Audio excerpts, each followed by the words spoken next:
A paz do Senhor Jesus. Hoje eu quero falar sobre algo importantíssimo. Desculpa. Porque tem duas coisas que o ser humano, para ele receber de Deus na totalidade, ele precisa dar. Uma é o perdão. Jesus no Pai Nosso ele explica: se vós não perdoares a quem te ofende, vocês também não serão perdoados pelo Pai. Então, perdão, se você quer ter o perdão de Deus, tem que perdoar.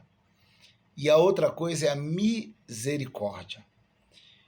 Em Mateus 5, versículo 7, Jesus diz: bem-aventurados misericordiosos, porque eles, ou porque estes, encontrarão misericórdia.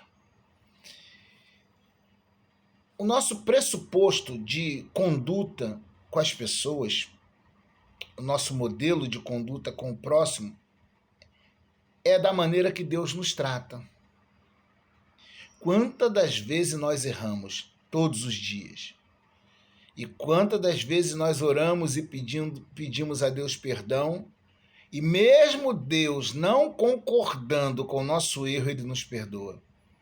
E mesmo Deus não concordando com o nosso pecado, Ele não nos abandona, não nos afasta. Quando Ele vê não se afasta de nós, quando Ele vê em nós um arrependimento verdadeiro. Então, da mesma maneira que Deus nos trata, nós devemos se relacionar com o nosso próximo. Lembra daquela parábola que Jesus fala que havia um homem que devia 500 dinheiro a um grande rei, e ali o rei ameaçando lançar ele na prisão, e ele se humilhou diante do rei, e o rei se compadeceu dele e perdoou os 500 dinheiro que ele devia. Aí quando aquele homem saiu da presença do rei, ele encontrou um que lhe devia bem menos, 50 dinheiro, e ele pegou no pescoço daquela pessoa: tu tem que me pagar, tu tem que me pagar. E a pessoa não tinha como pagar, ele mandou lançar aquela pessoa na prisão. Aí lembra, quando o rei ficou sabendo disso, o que aconteceu? O rei chamou aquele homem na sua presença, é a parábola do credor incompassivo, se não me falha a memória. E o rei chamou aquele homem na sua presença e falou: você me devia um dinheiro altíssimo e eu te perdoei. Você não deveria ter feito a mesma coisa com o seu próximo? Aquilo é uma parábola que diz: Deus nos perdoa de grandes afrontas. Deus tem misericórdia de nós, de coisas terríveis que nós fazemos. Nós não deveríamos agir assim com as pessoas? Ter misericórdia não é concordar com o erro da pessoa. Não é concordar. Nós temos que falar a verdade, porque é a palavra de Deus que nos orienta assim, falar a verdade cada um com o seu companheiro. Só que a gente não pode esquecer de uma coisa: eu também falho, eu também erro. Então eu sou um pouco escritor, e Deus me deu uma frase, Deus me dá inspiração para escrever certas frases, e uma frase é: corrija com amor e temor, porque perfeito só o Senhor. Vai corrigir alguém? Com amor e com temor, sabendo que nós também somos falhos. Nós só somos portadores da palavra. Nós não somos os donos da verdade. Somos portadores da verdade. Por isso, Pedro escreve em 1 Pedro capítulo 4, versículo 11: se alguém falar, fale segundo as palavras de Deus. Então, nós temos que corrigir sim, com amor e temor. E a respeito da misericórdia, eu vejo cristãos hoje que, se vivesse no tempo de Cristo, ia virar as costas para Jesus. Porque Jesus entrava na casa de pecador, de publicano. Jesus falava com meretriz, com prostitutas. E para aqueles que eram os religiosos da sua época, os sacerdotes, os escribas, os anciãos do povo, os fariseus, eles olhavam Jesus com desdém, porque Jesus se misturava com pessoas que eles tratavam com desprezo, porque eles se sentiam santo demais para estar junto daquelas pessoas. E Jesus, o único verdadeiramente santo, estava ali com o povo. Jesus não concordava com o pecado deles, mas Jesus não virou as costas para eles. Lembra daquela mulher que estava para ser apedrejada por causa de adultério? Jesus condenou ela? Não. Jesus concordou com o pecado dela? Não. Cadê teus acusadores, mulher? Foram embora? nem eu também te condeno. Vai e não peques mais. E aquela mulher foi transformada, porque Jesus não desprezou ela por causa do pecado gravíssimo que ela cometeu. Mas Jesus não deixou de lhe falar a verdade. Vai e não peques mais. Jesus curou um paralítico, que estava 38 anos paralítico, lembra? Lá no tanque de Betesda. E depois que Jesus encontrou com aquele homem lá na frente, o que Jesus falou para ele? Ó, tu já estás são. Não peques mais para que não te aconteça alguma coisa pior. Então Jesus dá a entender que aquela enfermidade tinha sido fruto de algum pecado que aquele homem cometeu. Jesus desprezou ele por causa disso? Não, Jesus o curou e depois lhe disse a verdade. Não peques mais para que não te aconteça alguma coisa pior. Então eu vejo cristãos hoje, por exemplo, eu vou falar de uma coisa bem grave, porque eu tenho na minha família pessoas no homossexualismo ou no lesbianismo. Eu já vi irmãos dizendo, na minha casa não entra. Eu falei, irmão, interessante, se chegar um homossexual aqui na igreja para nos visitar, para cultuar a Deus conosco, a gente vai proibir eles de entrar? Um casal de homossexual ou de lésbica, claro, eles vão sentar para ver o culto como qualquer pessoa. A gente vai proibir eles de entrar aqui porque são homossexuais ou porque são lésbicas? Não, né?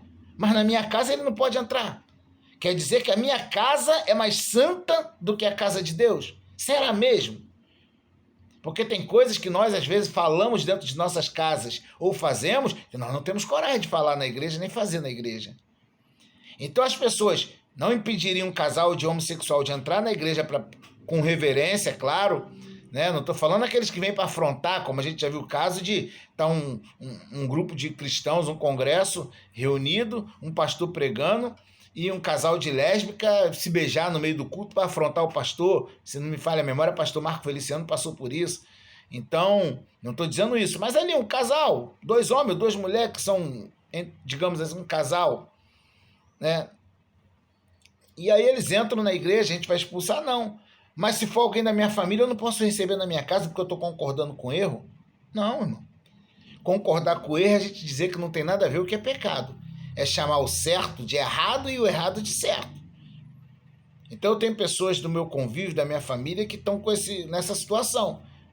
E eles sabem a minha opinião, é errado. É homem com mulher, é mulher com homem. É o que a palavra de Deus diz. Mas eu não viro as costas para eles. Eu não deixo de orar, não deixo de receber na minha casa. Não estão desrespeitando o meu lar. Estão ali, vem, a gente fala da palavra de Deus. Então, tem muitos crentes de hoje que se estivesse no tempo de Jesus, e aquele ali entrou na casa do publicano, pecador, e aquele ali está sempre perto de prostituta. Muitos não iam aceitar Jesus. Então, nós temos que ter misericórdia das pessoas. Eu costumo dizer, né, como eu já disse antes, que sou um pouco escritor, que se a gente exigisse de nós mesmos o que a gente exige do próximo, nós seríamos pessoas bem melhores. Porque às vezes a gente exige tanto das pessoas o que a gente não exige de nós mesmos. Então viva com misericórdia. O desejo de Deus é que quando a gente vê os nossos irmãos com problema, ao invés da gente abrir a boca para falar mal, para criticar, a gente colocar o joelho no chão, orar, a gente tentar aconselhar. Quando a gente vê a família dos irmãos com problema, o desejo de Deus é que a gente ore como se fosse a minha família. A filha do irmão está na prostituição, o filho do irmão está nas drogas. O desejo de Deus, eu como cristão verdadeiro, como família em Cristo, é que eu dobre o meu joelho e ore por aquele jovem como se eu estivesse orando pelo meu próprio filho. Isso é demonstrar misericórdia.